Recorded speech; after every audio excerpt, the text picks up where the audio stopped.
everyone, and welcome to this week's episode of Listen.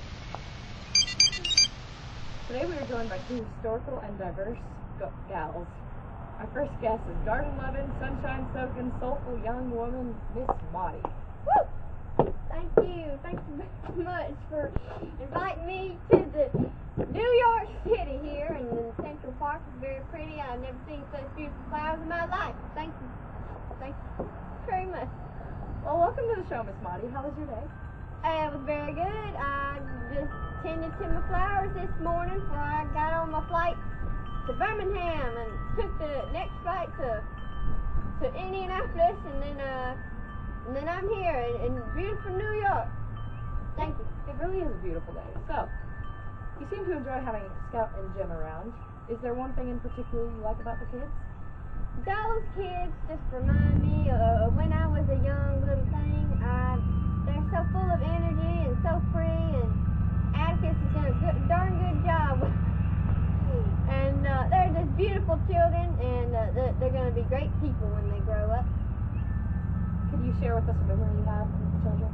Well, I remember right when, I think it was when Scout was born.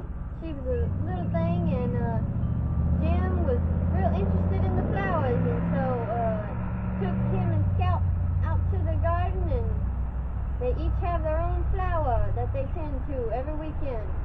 And that was a very fine moment with the children while Mr. Atticus was out defending the public, you know what I'm saying? Very nice memory. Now, from our understanding here at the SID, your house burned down a couple years ago. What kind of impact did this have on you?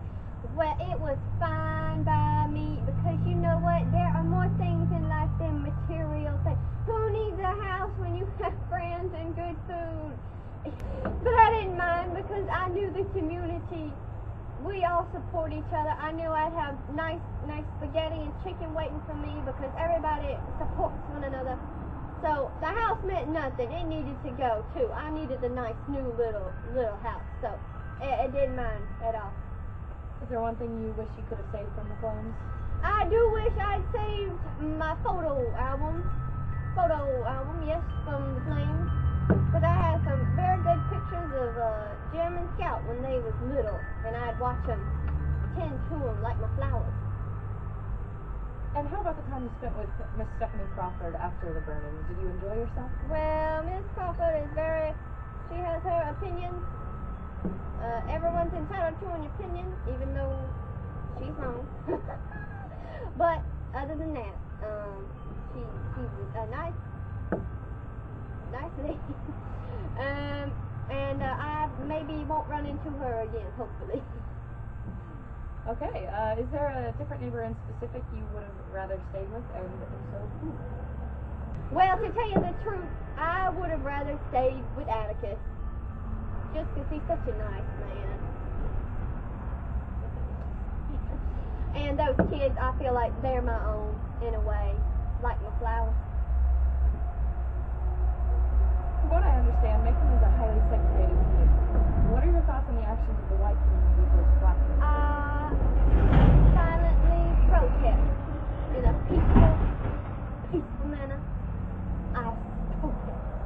Because the world is changing, and with it, people's ideas need to change, and that includes people's color. You know, if we was all colorblind, this wouldn't make no difference. Okay, some of us may be a little bit darker than each other. What does it matter? It does not. So I do not agree with my community's views. You know what? After my house burnt down, I seriously considered moving to the Great Sunshine State and becoming a Cuban. You know? No, I considered moving, but I stayed because I wanna see Macon grow into something better, like a flower. That's beautiful. Do you have any additional comments on Macon? Macon needs help. Any specific kind of help? Macon needs to change its ideas real soon, or else more people, innocent people, are gonna die like poor Tom. That was not right. And if we had women on the jury, I'm sure this would not be a problem. But with the people we have now, nothing's gonna change anytime soon, which is it's saddening, but it's the truth. Okay, now before commercial break, can you share with us your thoughts on Atticus Finch? Atticus Finch. Okay. His name about says it all. Finch, a glorious bird. But like the finch, the bird, it is a beautiful, colorful creature that just is social and just looks for the greater good. I don't know what bird is like. But Atticus, he's one a good man, and I'll see ya. Get some tea with him this afternoon. You know what I'm saying?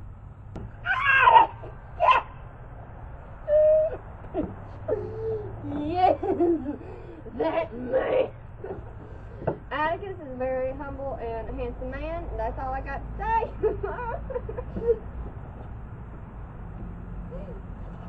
All right. After our break, we will bring in our second guest of the day. So stay tuned. Hi, y'all. Well, welcome. Do you need a chaperone knees busted? Call your local jail and ask for Tom Robinson, 'cause he'll bust it for no less, nothing but a nickel, maybe, or nothing at all, 'cause he's a good man. Good man, Tom Robinson, thank you. All right. Welcome back to the stage. We're now joined with our second guest of the day. She is, here's Mrs. Dubose. It's Miss Dubois to you, child. If you push up the disrespectful miscreancy. You don't know how to pronounce a common pistol. Oh God, a common French name. I'm sorry. Welcome, Miss Dubose. We're glad you could make it. Could you share with our audience your thoughts on Scout and Jim Finch? Those little vermin, they're Miss Maudie goes around calling them her flowers. Well, they are just little gross little bugs in my garden. I tell you that. They go tearing up everything they see, and I don't like them. Well, that's unfortunate. At your passing, why did you give Jim the flower? Especially since you clearly do not like him. I just wanted to mess with him. I'm mean like that. One last little laugh before I passed on. I thought it was funny, and that's all that matters. What made you do this? I just wanted to mess with him. That's all. He tore up my garden. And it was a nice little revenge to pester the child one last time. Well, okay then. I personally was wondering, what is the afterlife like? The afterlife is, well, as you know, I'm in hell. So it's a little harder. I should have been nicer to people during my lifetime, but I couldn't help it. Afterlife sucks, basically. Oh, okay. That's unfortunate. Why did you get addicted to morphine? I was addicted to morphine because, okay, here we go. I try not to cry telling this story, but okay, it started back in the, I'd say about the 1800s, when I was born. And I grew up back when life was, you lived off the land. It's just everything. You lived in a little wooden shack you built off your own tree, and it was a hard life. And I met a boy. I met a man, and I followed him to the city, and he goes and dumped me for Marilyn Monroe. That bastard left me for Marilyn Monroe. I tell you what, get my gun. I find him, I will get him. No, but left me for Marilyn Monroe. Long story short, my heart was broken, and I turned to the evil of drugs. And my addiction was meth. I mean morphine. I get the two mixed up. You know how it is. But yeah, it was a hard life. My mama died when I was 12. Grandpa was daddy never had a daddy. Psych! I just kidding.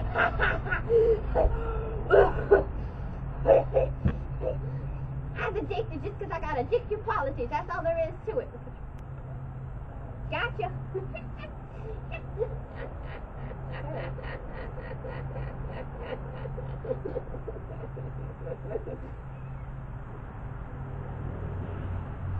Come on, before I die again. Come on, you're wasting time asking me these questions. I flew up at, you know you can have a heart attack at my age from flying at 1,200 degree altitude in the air.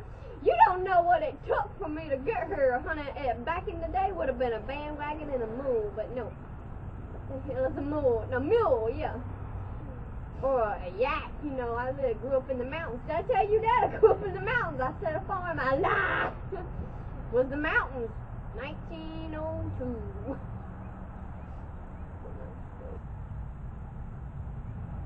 Wait. Oh, it's morphine time. Got it. Interview. Let me get, damn it, my pistol. I don't go anywhere without this honey bunny. This name is Jeffrey. Have a little pistol. You hush up. I think I know my arm. I can't even aim it right. My legs, so my arm's so messed up. I'll get you. You leave me alone. I know my gun. It's methamphetamine time. It's formaldehyde time. You know what, help me, my shawl. It's morphine time. Move it, sister. Church. I gotta go to church. Take my morphine and go to church. Okay, that's all for this week's episode of The Six. See you next Tuesday at 6.